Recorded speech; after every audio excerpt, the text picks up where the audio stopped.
সঁচাকৈ ক'ব লাগিব এটা লোমহৰ্ষক এটা অতি হৃদয় বিদাৰক ঘটনা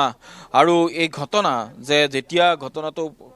ঘটিছিল প্ৰায় পুৱা স্কুললৈ যোৱাৰ সময়ত তাৰ পিছতে প্ৰায় 11 মান বজাত আৰক্ষীক খবৰ দিয়া হৈছিল কিন্তু আৰক্ষীয়ে ভাবিছিল কোনো উগ্ৰপন্থী সংগঠনে এনেধৰণৰ কাম ইয়াত কৰি থাকে গতিকে প্ৰাক্তন উগ্ৰপন্থী সংগঠনৰ সদস্যই হওক বা কোনোৱে এনেধৰণৰ কাম কৰে বুলি সন্দেহ কৰে গতিকে সেই দিশত আৰক্ষী ভাবি আছিল কিন্তু আৰক্ষীয়ে নভবা এটা দিশত এই গোটেই ঘটনাটো অৱশেষত পোহৰলৈ আহিল নীৰজ নামৰ যিগৰাকী তেওঁ হতিয়া ভাতৃ সেই হতিয়া ভাতৃগৰাকীক ইতিমধ্যে আৰক্ষীয়ে আটক কৰিছে জানিব পৰা মতে সেইদিনা যেতিয়া দুই কিশোৰ স্কুললৈ বুলি ওলাই আহিছিল পৰীক্ষা দিবলৈ বাট সেই তাৰ ঠিক কিছু সময় পিছতে স্কুল ঘৰৰ পৰা ওলাই আহিছিল সেই নীৰজ শৰ্মা নামৰ যিজন যুৱক সেই যুৱকজন নীৰজ হ'ল এই দুই কিশোৰৰ যিগৰাকী মাহিমাকৰ একমাত্ৰ সন্তান তেওঁলোক মাহিমাকৰ সৈতে মাহিমাকগৰাকী আৰু নীৰজৰ মাতৃ আৰু নীৰজৰ ভগ্নী তেওঁলোক পাঞ্জাৱত থাকে নীৰজৰ মাকক প্ৰথমে বিয়া পাতিছিল তাৰ পিছত এই দুই কিশোৰৰ মাকক বিয়া পাতিছিল সেইগৰাকী মহেন্দ্ৰ শৰ্মাই আৰু সেই মহেন্দ্ৰ শৰ্মাই দ্বিতীয়গৰাকী পত্নীৰ লগত অসমত থাকিলেও প্ৰথমগৰাকী পত্নী পাঞ্জাৱত থাকে তেওঁৰ দুই সন্তানক লৈ কেইদিনমান পূৰ্বে নীৰজ আহিছিল দেউতাকৰ ওচৰলৈ আৰু তেওঁ ইয়াতে বাস কৰিছিল কিন্তু নীৰজ ইয়াত থকাৰ সময়ছোৱাতে দেউতাকৰ যিখন পালচাৰ বাইক আছে সেই পালচাৰ বাইকখন লৈ দুই কিশোৰ স্কুললৈ ওলাই অহা পৰীক্ষা দিবলৈ বুলি ওলাই অহাৰ কিছু সময় পিছতে ওলাই আহিছিল ওলাই আহি আধা বাটৰ পৰা দুই কিশোৰকে তেওঁ মটৰচাইকেলত উঠাইছিল স্কুলত থবলৈ লৈ যাওঁ বুলি কিন্তু দুই ভায়েকক স্কুলত থবলৈ লৈ যাওঁ বুলি উলিয়াই আহি তেওঁ পোনে তাৰ পৰা নাতি দূৰত থকা নদীখনৰ পাৰলৈ লৈ গৈছিল আৰু নদীৰ পাৰত নি তেওঁক হত্যা কৰাৰ কেছো আৰক্ষীয়ে সন্দেহ কৰিছে এই মুহূৰ্তলৈকে কিন্তু এই মুহূৰ্তলৈকে তেওঁ কিছু কথা স্বীকাৰ কৰিছে যদিও সকলো কথা এই মুহূৰ্তলৈকে সেই যিজন যুৱক নীৰজ শৰ্মাই এই মুহূৰ্তলৈকে স্বীকাৰ কৰা নাই কিন্তু নীৰজৰ যিটো মোবাইল ফোনত আৰক্ষীয়ে যেতিয়া পৰীক্ষা কৰিছিল তেতিয়া দেখা পাইছিল যে নীৰজৰ মোবাইলৰ পৰা কিছুমান অডিঅ' কল ডিলিট হৈ আছিল হোৱাটছআপত অহা কিছু অডিঅ' কল ডিলিট কৰাৰ কিছু তথ্য তেওঁ মোবাইলৰ পৰা আৰক্ষীয়ে লাভ কৰিছে আৰু সেই সময়ছোৱাতে গম পোৱা গৈছে যে কোনোৱে সেই কথাখিনি অডিঅ'ৰ যিখিনি ভইচ ৰেকৰ্ডখিনি নীৰজলৈ প্ৰেৰণ কৰিছিল আৰু নীৰজে সেই গোটেই কথাখিনি তেওঁ নিজে শুনি তাৰপিছত ডিলিট কৰি ৰাখিছিল যেতিয়া এই কথাটো প্ৰমাণিত হ'ল লগে লগে নীৰজৰ ওপৰত আৰক্ষীৰ সন্দেহ উপজিল কিছু সময় পূৰ্বে যিগৰাকী আইজিপি গৰাকীৰ লগতে দেখা পোৱা গ'ল ইয়াৰ যিগৰাকী ওদালগুৰিৰ এছপি তাৰ উপৰি ওদালগুৰিৰ যিগৰাকী এছপি আচলতে ওদালগুৰিৰ এডিশ্যনেল এছপি ক্ৰাইম তেওঁলোক সকলো আহি থানাত উপস্থিত হ'ল আৰু উপস্থিত হৈ যেতিয়া সেই নীৰজক সোধা পোছা কৰিলে অৱশেষত নীৰজে বহু কথাই তেওঁ কোৱা নাছিল যদি অৱশেষত কিছু ক্লু সুধি অৱশেষত আৰক্ষী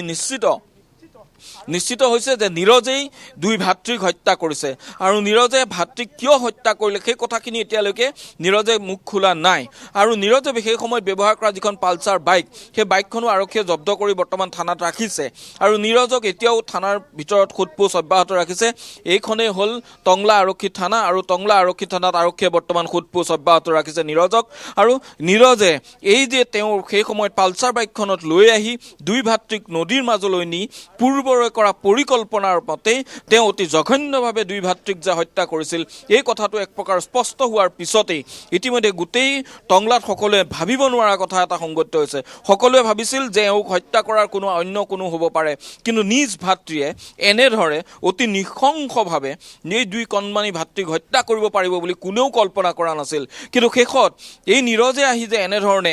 এনেটো এটা ভয়ংকৰ কাণ্ড সংঘটিত কৰিব সেই কথাটো কিন্তু কোনোৱে কল্পনা কৰিব পৰা নাছিলে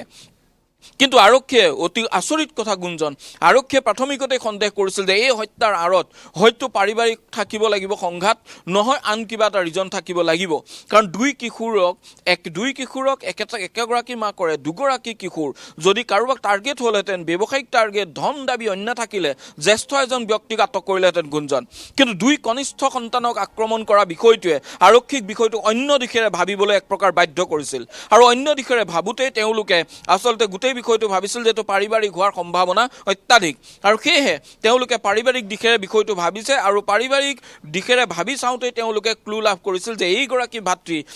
নীৰজ তেওঁ কেইদিনমান পূৰ্বেহে আহিছে তেওঁ আন এগৰাকী মাতৃৰ সন্তান আৰু গতিকে নীৰজক যেতিয়া সোধপোছ কৰিলে প্ৰাথমিকতে নীৰজে মুখ নুখুলিলেও পিছত অৱশেষত কিছু তথ্য প্ৰমাণৰ ওপৰত ভিত্তি কৰি নীৰজৰ ওপৰত যেতিয়া ধাৰাবাহিক হেঁচা পৰিল অৱশেষত নীৰজে ইতিমধ্যে মুখ খুলিলে যিগৰাকী এডিশ্যনেল এছপি ক্ৰাইম তেওঁ যি জেৰা চলাইছিল জেৰাৰ সময়তে পৰ্যায়তে কিছু ক্লু লাভ কৰিছিল আৰক্ষীয়ে পৰৱৰ্তী পৰ্যায়ত আৰক্ষী অধীক্ষকগৰাকীয়েও তেওঁৰ সেই জেৰাৰ ওপৰত ভিত্তি কৰি পুনৰ অধিক তথ্যৰ বাবে জেৰা কৰিলে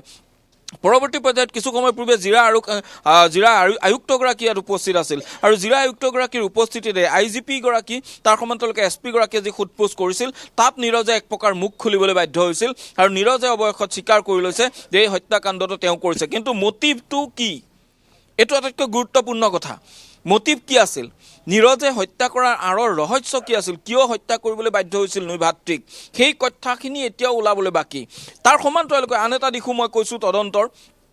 কিছু সময় পূৰ্বতে টংলাৰ সকলো ৰাইজে 12 ঘণ্টা বান্ধি দিছিল 12 ঘণ্টাৰ ভিতৰত হত্যাকাৰী চিনাক্ত আৰু ধৰিব লাগিব কিন্তু সেই 12 ঘণ্টা নহওঁতেই আৰক্ষীয়ে ৰাইজে বান্ধি দিয়া যিটো 12 ঘণ্টা তাৰে প্ৰায় 2 ঘণ্টা যোৱাৰ পিছত এতিয়া কিন্তু তথ্যখিনি পোহৰলৈ আহিছে ইতিমধ্যে আৰক্ষীয়ে এই যেতিয়া ক্লুটো তেনেধৰণে গম পাইছিল লগে লগে ফৰেনচিক লেবৰেটৰীত গুৱাহাটীত খবৰ দিছিল আৰু ফৰেনচিক লেবৰেটৰী এটা দল ইতিমধ্যে ঘটনাস্থলীলৈ ৰাওনা হৈছে তেওঁলোক হয়তো 2-এটা মুহূৰ্তৰ পিছত আহি ইয়াত উপস্থিত হ'ব আৰু হৈ ঘটনাস্থলীৰ পৰা নীৰজ নীৰজ যে ঘটনাস্থলীত উপস্থিত আছিল সেই কথাটো এষ্টাব্লিছ কৰিবৰ কাৰণে যিখিনি তথ্য প্ৰমাণ লাগে সেই তথ্য প্ৰমাণ সংগ্ৰহ কৰিবলৈ ইতিমধ্যে তেওঁলোক ঘটনাস্থলীলৈ গৈছে আৰু নীৰজে ঘটনাস্থলীত ব্যৱহাৰ কৰা তেওঁ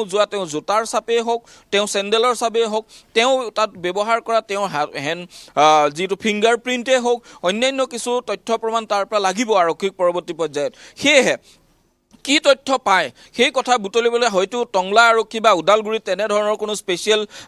ইনভেষ্টিগেশ্যন কৰিব পৰা বিষয়া নাই বা ইউনিট নাথাকিব পাৰে সেয়েহে ফৰেনচিক ছায়েন্স লেবৰেটৰীৰ পৰা এটা দল মতা হৈছে আৰু ফৰেনচিক ছায়েন্স লেবৰেটৰী গুৱাহাটীৰ পৰা অহা দলটোৱে ইতিমধ্যে ঘটনাস্থলীলৈ ৰাওনা হৈছে আৰু ঘটনাস্থলীৰ পৰা সেইখিনি তথ্য প্ৰমাণ সংগ্ৰহ কৰাৰ পিছত নীৰজ যে ঘটনাস্থলীত সেই সময়ত উপস্থিত আছিল নীৰজে যে সেই কাম কৰিছে ইয়াৰ বাবে অতিৰিক্ত কিছু তথ্য প্ৰমাণ আৰক্ষীৰ হাতলৈ আহিব ইয়াৰ লগতে এতিয়ালৈকে স্পষ্ট নোহোৱা এটাই বিষয় আছে নীৰজক 2 ভাতৃক হত্যা কৰিবলৈ মাকে প্ৰৰোচিত কৰিছিল নেকি স্নাতকৰ প্ৰথম ষান্মাসিকৰ এগৰাকী ছাত্ৰৰ ইমান মনত ইমান জিঘাংসু ইমান নৃশংসতা কিয় আহিলে এই ঘটনাটোক লৈ এতিয়া আটাইতকৈ সকলোৰে ডাঙৰ প্ৰশ্ন হৈ পৰিছে যে এগৰাকী ইমান সৰু ল'ৰাৰ মনত ইমান নৃশংসতা কেনেদৰে আহিলে নিজৰে 2 ভাতৃক এনেদৰে নৃশংসভাৱে হত্যা কৰি কি লাভৰ কাৰণে হত্যা কৰা হৈছিল এই কথাখিনি এই মুহূৰ্তত ডাঙৰ ৰহস্য আৰু তেওঁ সন্দেহ কৰা হৈছে যে 2গৰাকী পত্নীৰ মাজত কিছু সংঘাত আছিল আৰু সেই সংঘাতৰ বাবেই তেওঁলোকে অৱশেষত এই সংঘাতৰ বাবেই এই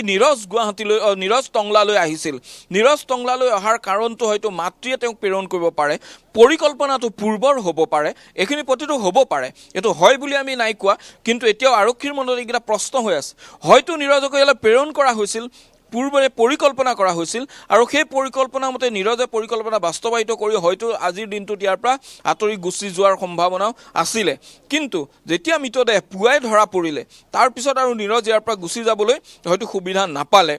এনেধৰণৰ গোটেই বিষয়টো এতিয়াও কিছু কথা অন্ধকাৰত আছে এতিয়াও হত্যাকাৰীয়ে ব্যৱহাৰ কৰা যিখন অস্ত্ৰখন আৰক্ষীয়ে নাই পোৱা তাৰ কাৰণে CIDৰ এটা দলে এতিয়া বৰ্তমান অভিযান চলাই আছে CIDৰ দলটো ইতিমধ্যে গুৱাহাটীৰ পৰা আহি পাই তেওঁলোকে ঘটনাস্থলীৰ আশে-পাশে তথা মানুহ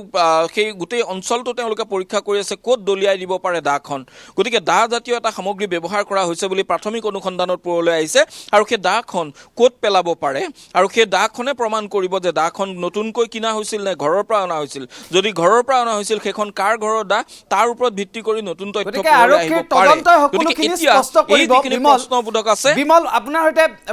পুনৰ আপোনাৰ ওচৰলৈ যাম আৰু 2 ঘণ্টা ধৰক এই মুহূৰ্তত যিসকল দৰ্শক আমাৰ হৈতে সংযুক্ত হৈছে পুনৰ এবাৰ জনাব বিচাৰিছোঁ কাৰণ যিটো খবৰে দিনটো জুৰি সমগ্ৰ ৰাজ্যতে আলোড়ন সৃষ্টি কৰিছে সমগ্ৰ ৰাজ্যতে চাঞ্চল্যৰ সৃষ্টি কৰিছে পুনৰ এবাৰ জনাব বিচাৰিছোঁ যে টংলাৰ 2 ছাত্ৰৰ হত্যাকাণ্ডৰ ৰহস্য ফাদিল হ'ল হত্যাকাণ্ডত জড়িত আছিল 2 কিশোৰৰ হত্যা ভাতৃ অভিযুক্ত যুৱকজনৰ নাম হৈছে নীৰজ শৰ্মা 2 কিশোৰক হত্যাৰ সন্দেহত নীৰজ শৰ্মাক ইতিমধ্যে আটক কৰিছে আৰক্ষীয়ে মোবাইলৰ পৰা বহুত তথ্য ডিলিট কৰিছিল নীৰজ শৰ্মাই যুৱকজনে ব্যৱহাৰ কৰা বাইকখনো জব্দ কৰিছে আৰক্ষীয়ে আৰু পাৰিবাৰিক কাৰণতে 2 কিশোৰক হত্যা কৰাৰ সন্দেহ প্ৰকাশ কৰিছে আৰক্ষীয়ে মহেন্দ্ৰ শৰ্মাৰ আছে 2গৰাকী পত্নী প্ৰথমগৰাকী পত্নী থাকে পাঞ্জাৱত প্ৰথমগৰাকী পত্নীৰে সন্তান অভিযুক্ত নীৰজ শৰ্মা প্ৰথমগৰাকী পত্নীৰ আছে পুত্ৰ নীৰজৰ লগতে এগৰাকী কন্যাও আৰু কন্যাৰ হৈতে পাঞ্জাৱত থাকে প্ৰথমা পত্নী দ্বিতীয়গৰাকী পত্নীৰ হৈতে মহেন্দ্ৰ শৰ্মা আছিল টংলাত কিছুদিন পূৰ্বে নীৰজ শৰ্মা টংলা লৈ আহিছিল আৰু সতীৰ্থ বিমল ফুকন মহন্তই যিখিনি কথা কৈছে যে আৰক্ষীৰ অনুসন্ধানত আৰক্ষীৰ প্ৰাথমিক তদন্তত নীৰজ শৰ্মাই এই যে সমগ্ৰ ঘটনাটোত জড়িত তাৰ সন্দেহ প্ৰকাশ কৰিছে। মই পুনৰ বিমল ফুকন মহন্তৰ সৈতে সংযুক্ত হ'বলৈ বিচাৰিছোঁ। এতিয়া প্ৰশ্ন, ৰাইজে প্ৰতিবাদ কৰিলে, আপুনি গৈয়ে প্ৰতিবাদ দেখিবলৈ পালে, ৰাইজে নিৰাপত্তাৰ দাবীত আৰু ঘটনাৰ তদন্তৰ দাবীত ৰাইজে প্ৰতিবাদ কৰা আমি দেখিবলৈ পালোঁ। এতিয়া যিহেতু ৰহস্য প্ৰায় ভেদ হ'ল, যদিও বা অস্ত্ৰ কি কেনেকৈ ব্যৱহাৰ কৰা হৈছিলে, কেনেকৈ কি অস্ত্ৰ ব্যৱহাৰ কৰা হৈছিলে তাৰ ওপৰত প্ৰশ্নবোধক থাকিব। এতিয়া কোৱা হৈছে যে শুকুৰবাৰে বিদ্যালয়লৈ যোৱাৰ সময়ত 2জন ছাত্ৰ নিখোজ হৈছিল, তেতিয়াৰ পৰা সন্ধান নাছিল। কালি নিশাটো পাৰ হৈ গ'ল। হত্যাকাণ্ডটো আজি পুৱাৰ ভাগত সংঘটিত হৈছিল নে কালিয়ে সংঘটিত হৈছিল? আৰক্ষীৰ প্ৰাথমিক তদন্তই বিমল কি কয়?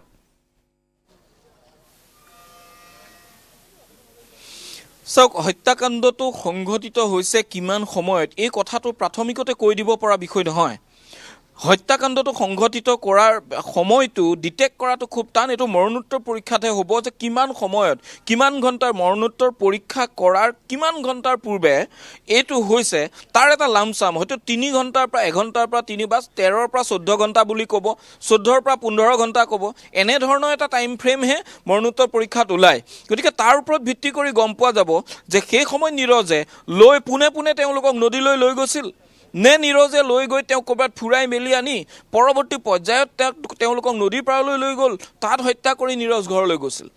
এই যিটো টাইম ছিকুৱেঞ্চ আছে, এই টাইম ছিকুৱেঞ্চটো এতিয়ালৈকে স্পষ্ট হোৱা নাই। গতিকে এনেদৰে সন্দেহ কৰা হৈছে যদি যিকণ সময়ত তালৈ নিয়া হৈছে সেই যিটো ঘটনাস্থলী তাৰ দুপাৰে 2টা পানীৰ বোৱতী খুঁটি আছে। নদীখনৰ মাজৰ এইটো দ্বীপৰ নিচিনা এটা চৰৰ নিচিনা এটা অঞ্চল। গতিকে এই 2টা খুঁটিৰ মাজৰ অঞ্চললৈ নি তেওঁ কিমান সময়ত নিয়া হ'ল, কি হ'ল? গতিকে হত্যাকাণ্ডৰ যিখিনি মৰণোত্তৰ পৰীক্ষা কৰিবলৈ তেজপুৰ চিকিৎসা মহাবিদ্যালয় হস্পিটেললৈ ইতিমধ্যে তেওঁলোকে প্ৰেৰণ কৰিছে। তাত যিটো ফৰেঞ্চিকৰ দল তথা বিশেষজ্ঞ চিকিৎসকৰ দলে এই গোটেই বিষয়টো মৰণোত্তৰ কৰিবলৈ প্ৰয়োজনত তেওঁলোকক এটা চিকিৎসকৰ দল গঠন কৰি ল'বলৈও ওদালগুৰি আৰক্ষীয়ে ৰিকুৱেষ্ট কৰিছে। গতিকে ওদালগুৰি আৰক্ষীয়ে কৰা সেই ৰিকুৱেষ্টৰ ওপৰত তেওঁলোকে যিটো বিশেষজ্ঞ দলে মৰণোত্তৰ পৰীক্ষা কৰিব তাৰ প্ৰতিবেদনত ওলাব একজেক্ট টাইমিংটো। গতিকে সেই টাইমিংটো অনুযায়ী এতিয়া সেইকণ সময়ত নীৰজৰ CDRে কি কয়, নীৰজৰ মোবাইলৰ CDRে কল ডিটেইল ৰেকৰ্ডে সেই সময়ত তেওঁলোকক ক'ব যে সেই লোকেশ্যন নীৰজৰ কি আছিল। গতিকে ইতিমধ্যে এটা দলে যিটো ওদালগুৰিৰ যিটো ক্ৰাইম টিম আছে তেওঁলোকে নীৰজৰ মোবাইলৰ ওপৰত ভিত্তি কৰি নীৰজৰ দিনটোৰ চাল চলনৰ গতিবিধি পৰীক্ষা কৰি আছে। আৰু 2 ঘণ্টাৰ ভিতৰত এই সকলো পৰিষ্কাৰ হৈ যাব যে নীৰজে সেই পালচাৰ বাইকখনলৈ ক'লৈ গৈছিল, ক'ৰ পৰা ক'লৈ গৈছিল। গতিকে সেইকণ সময় তেওঁ যিখিনি জেগাই দি গৈছিল সেই জেগাখিনিত যদি ক'ৰবাত CC কেমেৰা আছে বা কাৰোবাৰ দোকানৰ CC কেমেৰাত যদি ধৰা পৰে তাত পৰীক্ষা কৰিব আৰক্ষীয়ে যে তেওঁ পিছফালে সেই 2 কিশোৰ আছিল নে নাই, 2 ভায়েক আছিল নে নাই। আৰু যদিহে ধৰা পৰে যে তেওঁ সেইকণ সময় নাই, তেতিয়াহ'লে নীৰজে তাৰ পূৰ্বেই হত্যাকাণ্ড সংঘটিত কৰিছে বুলি এক প্ৰকাৰ নিশ্চিত হ'ব। কিন্তু এতিয়া কথাটো হ'ল যে আধা কথা নীৰজে কৈছে, নীৰজ এক প্ৰকাৰ মানসিকভাৱে ভাগি পৰিছে। নীৰজে সকলো কথাতে আৰক্ষীৰ লগত সহযোগিতা এই মুহূৰ্তত কৰিব পৰা অৱস্থা এটা নাই। গতিকে নীৰজক বৰ্তমানো ক্ৰাইম যিগৰাকী এডিশ্যনেল SP ক্ৰাইম তেওঁ ইতিমধ্যে জেৰা কৰি আছে। আমি জানিব পাৰিছোঁ ফুচুলাই বা অতি শান্তভাৱে তেওঁ কথাখিনি সুধিব লগা হৈছে। গতিকে যিকোনো সাধাৰণ কথা যে এজন 21 বছৰীয়া যুৱকে 2জনকৈ ভায়েকক ডিঙি কাটি হত্যা কৰাৰ পিছত মানসিক অৱস্থা কি হ'ব পাৰে প্ৰতিজন লোকেই অনুভৱ কৰিব পাৰিব। গতিকে এই গোটেই ব্যৱস্থাটোত এতিয়া আৰক্ষীয়ে ভাবি আছে যে কেনেধৰণে মিহিকৈ গোটেই কথাখিনি তেওঁৰ পৰা উলিয়াব পাৰি। কিন্তু কাৰ নিৰ্দেশত সেই অডিঅ' ক্লিপ যিকেইটা তেওঁ অডিঅ' ভইচ ৰেকৰ্ডকেইটা ডিলিট কৰিছিল মোবাইলটোৰ পৰা, সেই যিটো তথ্য লাভ কৰিছে এইটো সন্দেহ কৰিছে আৰক্ষীয়ে যে তেওঁ মাতৃৰ নিৰ্দেশত ডিলিট কৰা হৈছিল। যদি মাতৃৰ নিৰ্দেশত হয় এই ঘটনাটো পূৰ্ব পৰিকল্পিত হ'ব। আৰু দ্বিতীয় কথাটো আপুনি যিটো প্ৰশ্ন সুধিছে যে যদিহে তেওঁ এই বাইকখন লৈ পালচাৰখন লৈ দেউতাকৰ পালচাৰখন লৈ যেতিয়া ওলাই আহিছিল, ওলাই আহি 2 কিশোৰক যিহেতু বিদ্যালয়ৰ পৰা খবৰ দিছিল যে তেওঁলোক গৈ স্কুল পোৱা নাছিল, গতিকে বিদ্যালয়লৈ যাওঁতেই বাটৰ পৰা উঠাই লৈ যোৱাৰ সন্দেহ কৰিছে। কিন্তু উঠাই লৈ 2 ভায়েকক ক'লৈ লৈ গৈছিল সেই কথাটো এতিয়ালৈকে নিশ্চিত হোৱা নাই নে পোনে পোনে নদীলৈকে লৈ গ'ল নে ক'ৰবাত ঘূৰাই পকাই আনি পিছত আহি নদীত হত্যা কৰিলে নে তেওঁলোকক ক'ৰবাত হত্যা কৰি আনি সেই স্থানত পেলাই দিলে এই কথাকেইটা এতিয়ালৈকে স্পষ্ট হোৱা নাই কিন্তু নীৰজৰ কিছুমান এক্টিভিটিয়েই নীৰজৰ ওপৰত আৰক্ষীক সন্দেহ কৰিবলৈ আৰক্ষীক বাধ্য কৰিছিল আৰু সেই যেতিয়া সন্দেহ কৰা হ'ল তাৰ পিছতেই গোটেই কথাখিনি পোহৰলৈ আহিল ইতিমধ্যে ইজনৰ পিছত সিজন জ্যেষ্ঠ আৰক্ষী বিষয়া ইয়ালৈ আহিছে তেওঁলোকে প্ৰতিটো কথা তন্নতন্নকৈ পৰীক্ষা কৰিছে আমি কৈছোঁ CIDৰ এটা দল আহিছে ফৰেনচিকৰ এটা দল আহিছে আৰু এইগৰাকী IGP গৰাকী ইতিমধ্যে আহি পাইছে আমি দেখুৱাইছোঁ IGP গৰাকী তেওঁৰ সমান্তৰালকৈ IGP আৰু SP গৰাকী ইতিমধ্যে তেওঁলোকে গোটেই বিষয়টো তন্নতন্নকৈ দিনৰে পৰা সম্পূৰ্ণৰূপে ব্যস্ত আছে গতিকে এই বিষয়টো আমি IGP গৰাকীৰ লগত অকণমান কথা পাতিবলৈ চেষ্টা কৰিম যদি সম্ভৱ হয় স্যাৰ এক মিনিট স্যাৰ মই IGP গৰাকী আহিছে মই তেখেতৰ লগত অকণমান কথা জানিবলৈ চেষ্টা কৰিম অলপ পিছত আপোনাৰ লগত প্ৰেছ কনফাৰেন্স কৰিম তেতিয়া এতিয়া আপোনালোকৰ সফলতা হ'ল বুলি আমি ক'ব পাৰোঁ ধৰা পৰিছে বুলি ক'ব পাৰোঁ হা আমি কেছ ডিটেক্ট হৈছে তাৰ ওপৰত কাম হৈ আছে থেংক ইউ ইতিমধ্যে তেখেতে কৈছে কেছ সম্পূৰ্ণৰূপে ডিটেক্ট হৈ গ'ল আৰু তাৰ ওপৰত বাকী যিখিনি কাম কৰিব লগা আছে গুঞ্জন সেইখিনি তেওঁ কৰিছে বুলি কৈছে আৰু সেইখিনি কৰি আছে আৰু সেইখিনি কথাও মই ইতিমধ্যে কৈছোঁ যে তেওঁলোকে কৈছে যিটো ফৰেনচিকৰ দল মাতিছে ফৰেনচিকৰ দলটোৱে ইতিমধ্যে তেওঁলোকৰ এই যিখিনি তথ্য প্ৰমাণ সংগ্ৰহৰ কাম এই তথ্য প্ৰমাণ সংগ্ৰহৰ কামখিনি কৰি আছে তাৰ সমান্তৰালকৈ CIDৰ যিটো দল আহিছে CIDৰ দলটোৱেও তেওঁলোকে গোটেই তদন্ত প্ৰক্ৰিয়াটো ওদালগুৰি আৰক্ষীক সহায় কৰিছে আৰু এতিয়ালৈকে তন্নতন্নকৈ সকলো তেওঁলোকে কৰিছে যাতে কোনো ক্লু থাকি নাযায় তাৰ বাবে তেওঁলোকে ব্যৱস্থা কৰিছে